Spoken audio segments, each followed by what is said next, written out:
ආයිබෝවන් යාළුවනේ සුපුරුදු පරිදි ප්‍රසන්න ලෝකයේ සමග එකතු වුණු ඔබව සාදරයෙන් පිළිගන්නවා.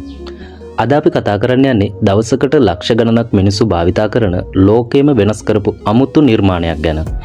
ඒ තමයි දුම්රිය. අද අපි බලමු මුල්ම දුම්රිය හැදුවේ කොහොමද? ඒ කාලේ මිනිස්සු ඒකට බය වුණේ ඇයි? ලංකාවට දුම්රිය ආවේ කොහොමද? සහ දුම්රිය ලෝකේ වෙනස් කළේ කොහොමද කියලා. අන්තිම වෙනකම් වීඩියෝත් එක්ක රැඳිලා ඉන්න. මොකද සමහර තොරතුරු ඔයාව පුදුම කරනවා නියතයි. වීඩියෝ එකට යන්න කලින් වීඩියෝ එකට ලයික් එකක් දාලා ප්‍රසන්න ලෝකේ YouTube channel එකත් එක්ක එකතු වෙලා නැත්නම් දැන්ම subscribe කරලා මේ වගේ ලෝකයේ සිදුවන විශ්මජනක වීඩියෝ ඉදිරියටත් නරඹන්න එකතු වෙන්න කියලා ආරාධනා කරනවා.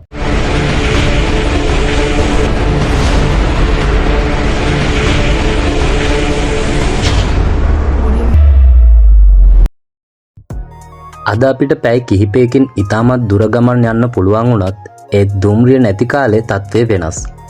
ඒ කාලේ මිනිස්සු ගමන් ගියේ අශ්වය, කරත්ත සහ නැව් වලින්. එක නගරයකින් තවත් නගරයකට යන්න දවස් ගණන් ගියා. භාණ්ඩ ප්‍රවාහනය තවත් අමාරුයි. විශාල බරක් අරගෙන යන්න වියදමත් වැඩි වුණා. කර්මාන්ත විප්ලවය පටන් ගත්තට පස්සේ කර්මාන්ත ශාලාවල නිෂ්පාදනය වැඩි වුණා. ඒ නිෂ්පාදන ඉක්මනින් රට පුරාගෙන යන්න ක්‍රමයක් අවශ්‍ය වුණා. එතනින් තමයි අලුත් අදහසක් ආවේ. මුලින්ම කෝච්චි වගේ දෙයක් තිබුණා. නමුත් ඒවා ස්ටීම් එන්ජින් තිබුණු දුම්රිය නම් නෙවෙයි. පැරණි පතල්වල වැඩ කරන අය ලී පාරවල් උඩ කරත්ත දුවවලා ගල් අරගෙන ගියා. පසුව ලී පාරවල් වෙනුවට යකඩ පීලි ආවා.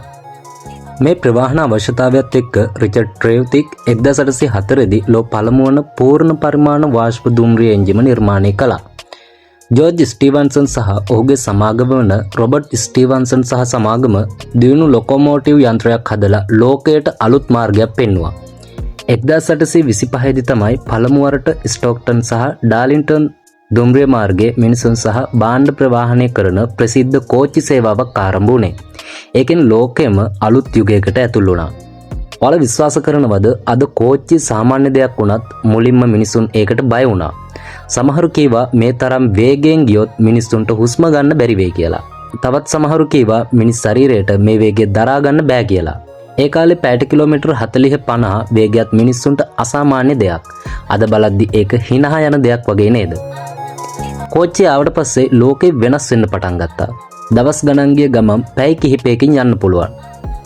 කලින් කිහිප පාරකටම ගෙන ගිය භාණ්ඩ අද එකවර විශාල ප්‍රමාණයක් ඉතා ඉක්මනින් සහ අඩු වියදමකින් ප්‍රවාහනය කරන්න මේ කෝච්චිය කියන යන්ත්‍රය විශාල හේතුවක් වෙලා තියෙනවා. මේ පෙරලියත් එක්ක නගර වේගයෙන් සංවර්ධනය වුණා. කර්මාන්ත සංවර්ධනය වුණා. මිනිස්සු වැඩ කරන්න සහ ජීවත් වෙන්න වෙනත් ප්‍රදේශවලට යන්න පටන් ගත්තා. සරලව කියනවා නම් මේ කෝච්චිය නිකම් ප්‍රවාහන ක්‍රමයක් නෙවෙයි. ඒක ලෝක ආර්ථිකයම වෙනස් කළා.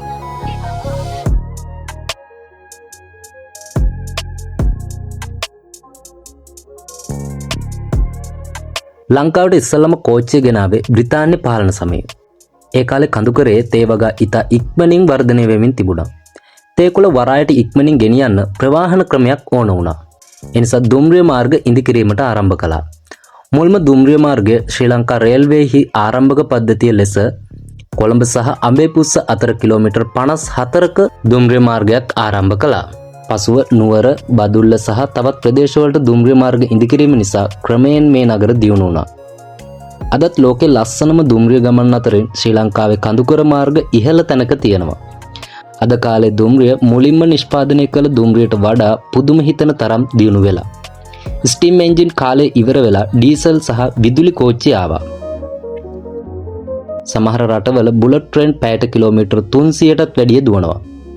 අනාගතයේ තාක්ෂණය දියුණුවත් සමග මැග්නටික් ටෙක්නොලොජි භාවිතා කරමින් අතිවේගී කෝච්චි නිර්මාණය කරන්න මේ වන විටත් උත්සාහ කරමින් ඉන්නවා. මේ වන විට දියුණු රටවල කෝච්චි රටේ ප්‍රවාහන මාධ්‍යයක් ලෙස මගී ප්‍රවාහනයත් භාණ්ඩ ප්‍රවාහනයත් සිදු කරමින් රටට විශාල වශයෙන් ආර්ථික වාසි ලබා ගනිමින් සිටිනවා. ඉතින් යාළුවනේ අද අපි දුම්රිය ඉතිහාසය ගැන පොඩි අදහසක් ලබා ගත්තා. කුඩා අදහසක් විදියට පටන් ගත්ත දෙයක් අද ලෝකයම වෙනස් කරලා තියෙනවා. ඉතින් ඔයාලත් කෝච්චිය ගිය ලස්සනම ගමන මොකද්ද කියලා කමෙන්ට් එකක් දාන්න. වීඩියෝ එක හොඳයි නම් ලයික් කරන්න, ෂෙයා කරන්න. තවත් මේ වගේ වීඩියෝ බලන්න ප්‍රසන්න ලෝකේ channel එක subscribe කරන්න අමතක කරන්න එපා. ආයෙත් හමු යමු. ඔබට සුබ දවසක්.